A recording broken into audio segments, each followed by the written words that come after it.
வடக்கிலிருந்து ஒரு பெருங்கட்சியின் தலைவர் வந்து நிருபர்களை பார்த்து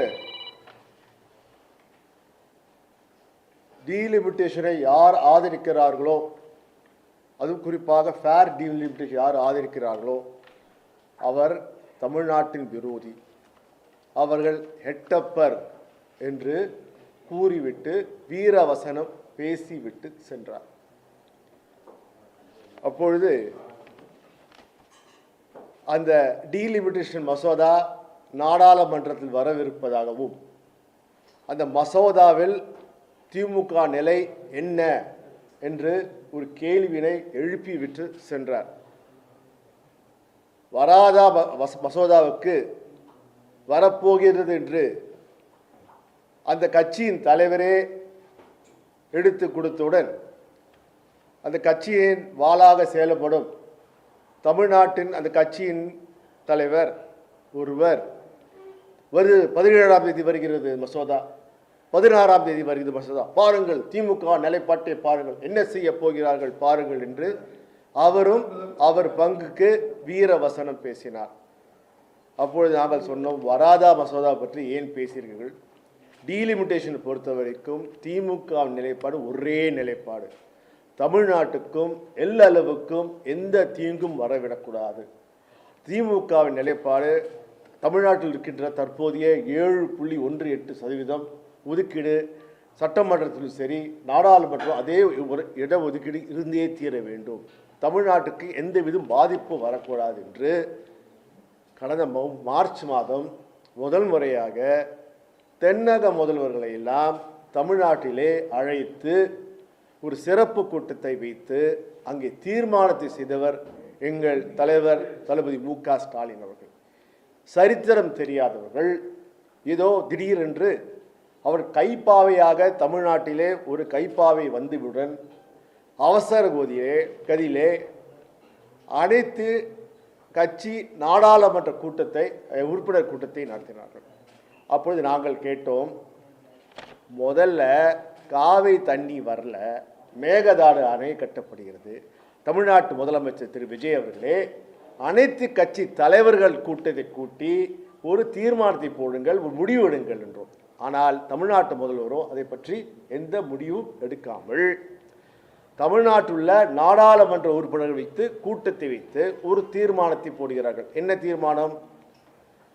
டீலிமிட்டேஷன் இப்படியே இருக்க வேண்டும், நோ டீலிமிட்டேஷன், இப்போது இருக்கின்ற 543 தொகுதிகளும் அப்படியே இருக்க வேண்டும், ஃப்ரீஸ் செய்ய வேண்டும் என்று தீர்மானத்தை போட்டு செய்தார்கள்.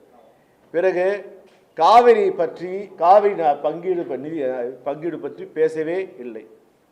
பிறகு ஏதோ அவர்களுக்கு காங்கிரஸ் சொல்கிறது என்று மீண்டும் தமிழக சட்டமன்றத்திலே ஒரு தீர்மானத்தை கொண்டு வருகிறார்கள். என்ன தீர்மானம்?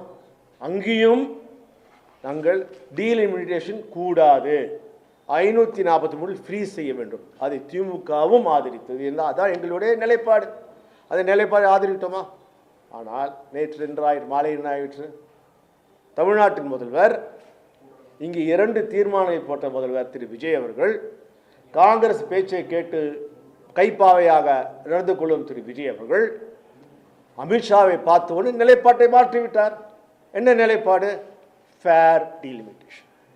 முதல்ல டீலிமிட்டேஷனே மாற்றக்கூடாது, 71 எப்படி இருந்ததோ அப்படியே ஃப்ரீஸ் செய்யுங்கள் என்று அனைத்து கட்சி எம்பிக்கள் கூட்டத்தில் தீர்மானம் போட்டுவிட்டு, சட்டமன்றத்தில் ஏகமனத்துடன் தீர்மானம் போட்டுவிட்டு, அமித்ஷாவை பார்த்தவுடன் கூட்டணி மாறிவிட்டாரா விஜய் என்ற கேள்விக்கு வருகிறது.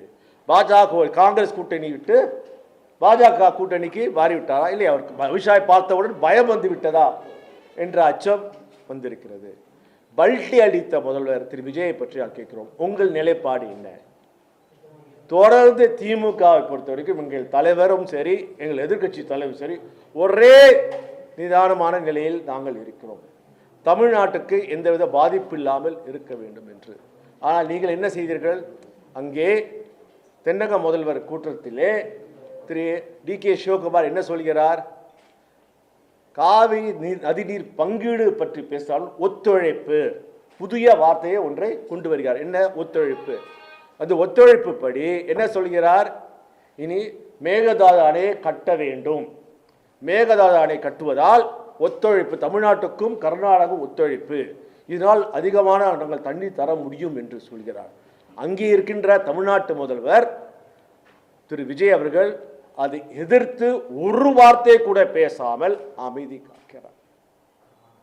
ஆனால் இதே காவிரி நதி நீர் பங்கீடு பற்றி அவர் பேசும்போது ஏற்கனவே உச்ச நீதிமன்றத்திலே வந்து தீர்ப்பை படி நடந்து கொள்ள வேண்டும் என்கிறார். இதே தானே எங்கள் தலைவர் திரு மு.க. ஸ்டாலின் சொல்கிறார். நான் என்ன சொல்றேன், நீங்கள் கர்நாடகா போகாதீர்கள், ஏற்கனவே உச்ச நீதிமன்ற தீர்ப்பெல்லாம் தமிழ்நாட்டுக்கு சாதகமாக இருக்கிறது, சாதகமாக இருக்கும்போது நீங்கள் போய் போகாதீர்கள் என்றோம். அப்போது நான் போய் கர்நாடகா முதல்வரை சந்தித்து பேசுகிறேன்னு சொன்னீர்களே, அது தவறான முடிவு தானே. இதே தானே நாங்கள் சொன்னோம். இதுதான் திமுக உங்களுக்கு எடுத்துக்கொடு, உங்கள் அனுபவம் பத்தவில்லை. அனுபவம் வாய்ந்த ஒரு கட்சி திமுக சொல்லும்போது கேட்டுக்கொள்ளுங்கள். உங்கள் கூட இருக்கின்ற கூட்டணி கட்சிகள் ஒருத்தருக்கும் அனுபவம் இல்லை. ஏன்னா அவங்க என்ன நினைக்கிறாங்களா, படித்த மேதாவிகளை கூட வைத்திருக்கிறார் என்று காங்கிரஸ் நினைத்துக் கொள்ளுங்கள். எப்பவுமே காங்கிரஸ் வந்து 1-2 படித்த மேதாவிகள், அது பெரிய மேதாவிகள் வருவாங்க, வந்து தமிழ்நாட்டு அரசியல் பற்றி ஒன்றும் தெரியாது, அவர்கள் தான் கரைத்து குடித்து தமிழ்நாட்டு அரசியலை நிலையை மாற்றப் போகிறார் என்று தவறான அறிவர்களை கூறுவார்கள். தமிழ்நாட்டின் உரிமைகளை பறிப்பார்கள். அதுதான் இருக்கு. எங்கள் கேள்வி என்றால், இந்திய பெரிய கட்சியின் தலைவரே, நீங்க சொன்ன எட்டப்பர் யார்? இன்று டீலிமிட்டேஷன்ல நோ டீல் வேண்டவே வேண்டாம் என்று சொல்லி நிலையை மாற்றி ஃபேர் டீலிமிட்டேஷன் வேண்டும் என்று கேட்கின்ற அந்த எட்டப்பர் யார்?